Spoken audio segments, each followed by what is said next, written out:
জুলাই আসলে আমাদেরকে সবাই ডাকে বিভিন্ন প্রোগ্রামে স্মরণ করে। আমার ছেলেরা তো দেশের জন্য জীবন দিয়েছে, আমাদেরকে শুধু শো অফ করানোর জন্য না। প্রতিদিন নামাজে ওর জন্য কাঁদি।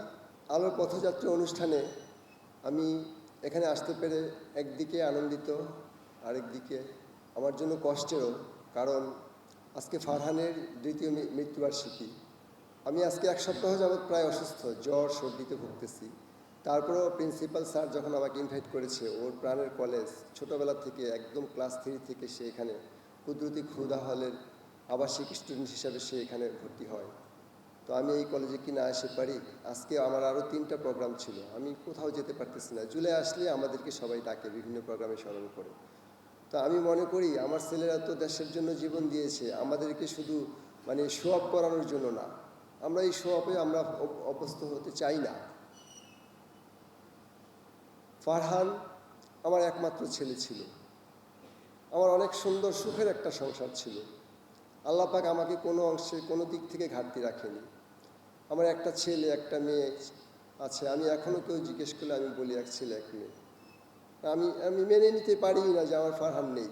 প্রতিদিন নামাজে ওর জন্য কাঁদি, প্রতিটা জুম্মায় বার ওর জন্য কাঁদি আল্লাহর দরবারে। ইভেন ওর দ্বিতীয় বার্ষিকী গতকালকে যে জুম্মা, সেই জুম্মায় আমি প্রত্যেকটা রুকুতে, প্রত্যেকটা সেজদায় আমার চোখ বেয়ে গাল বেয়ে আমার শুধু পানি ঝরে।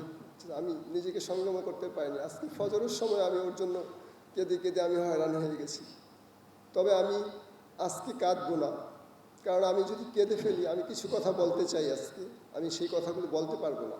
আমি যেহেতু এখানে গণপ্রজাতন্ত্রী বাংলাদেশ সরকারের মাননীয় প্রতিমন্ত্রী মহোদয় আছেন, আমি মূলত ওনাকে মেনশন করেই কিছু কথা বলবো।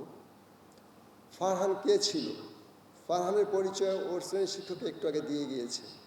সেই জন্য আমি বেশি সময় নিয়ে বলবো না, শুধু এতটুকুই বলবো, ফারহান কিন্তু অনেক সম্ভাবনাময় একটা প্রতিভাময় একটা স্টুডেন্ট ছিল। সে কিন্তু এই দেশকে লিড দিতে পারত। এই দেশ আমি যেমন হারিয়েছি, এই দেশও একটা অমূল্য রত্ন হারিয়েছে। সুতরাং ফারহানদের মূল্য আপনাদেরকে সবসময় দিয়ে যেতে হবে। শুধু বিশেষ বিশেষ দিনগুলোতে ওদেরকে স্মরণ করলে হবে না।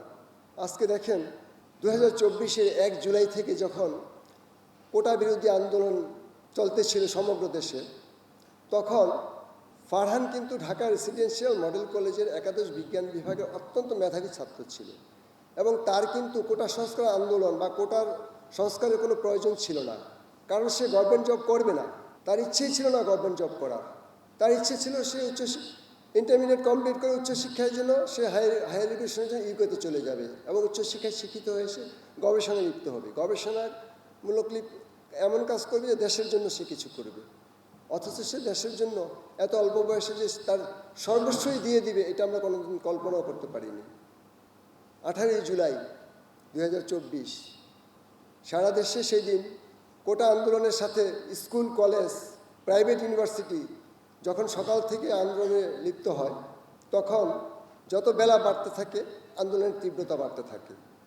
এক পর্যায়ে দুপুর 2টা থেকে 2:30টার মধ্যে ধানমন্ডি 27 নম্বরে যখন ফারহান গুলিবিদ্ধ হয়, ওর গুলিবিদ্ধ দেহটা যখন রিক্সা করে হসপিটালের উদ্দেশ্যে নেওয়া হচ্ছিল, তখন ওই ছবিটা এবং ওর আন্টি একটা পোস্ট দিয়েছিল যে this is Farhan Faiyaz, he is dead now, you want justice.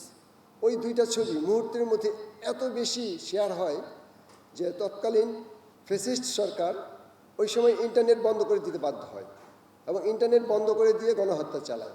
তারই ধারাবাহিকতায় ফ্যাসিস্ট কিন্তু পালাতে বাধ্য হয়, কারণ ফারহানের মৃত্যুটা কেউ মেনে নিতে পারেনি।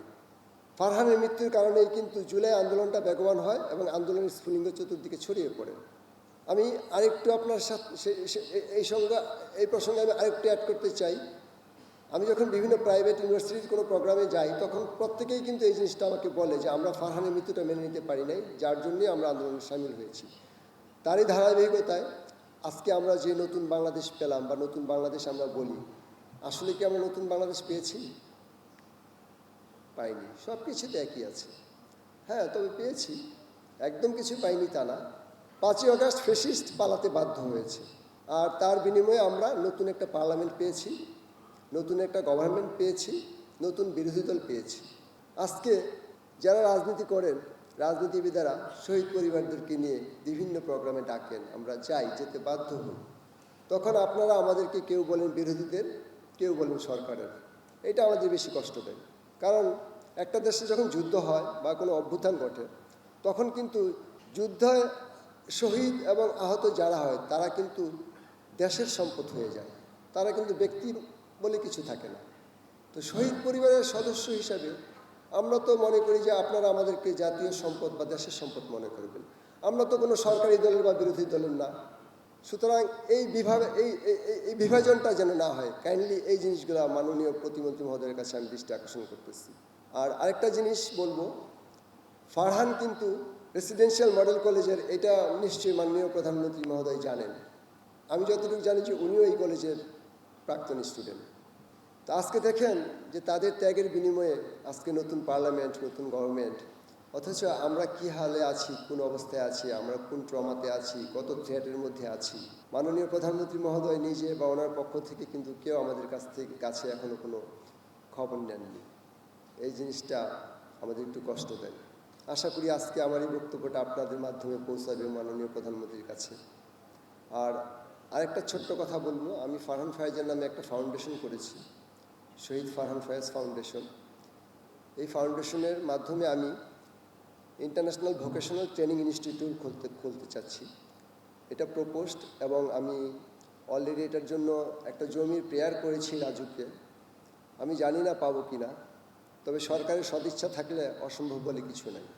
কারণ ফারহানের তো অনেক সম্ভাবনা ছিল, সে নিজেই দেশের জন্য অনেক কিছু করতে পারে। এখন তো সে তার নিজের জীবনটাই দিয়ে দিয়েছে। আল্লাহ পাক আমাকে যে আলহামদুলিল্লাহ যথেষ্ট অনেক কিছু দিয়েছে। আমি ফারহানকে সদকায়ে জারিয়া হিসেবে তাকে স্মরণীয় করে রাখার জন্য এই ভোকেশনাল ট্রেনিং ইনস্টিটিউটের মাধ্যমে আমি ওর সেবাটা বা ওর নামটা সারা বিশ্বে ছড়িয়ে দিতে চাচ্ছি। এবং এই ইনস্টিটিউশনটা এমন হবে যে ইন্টারন্যাশনালি এটা রিকগনাইজড হবে।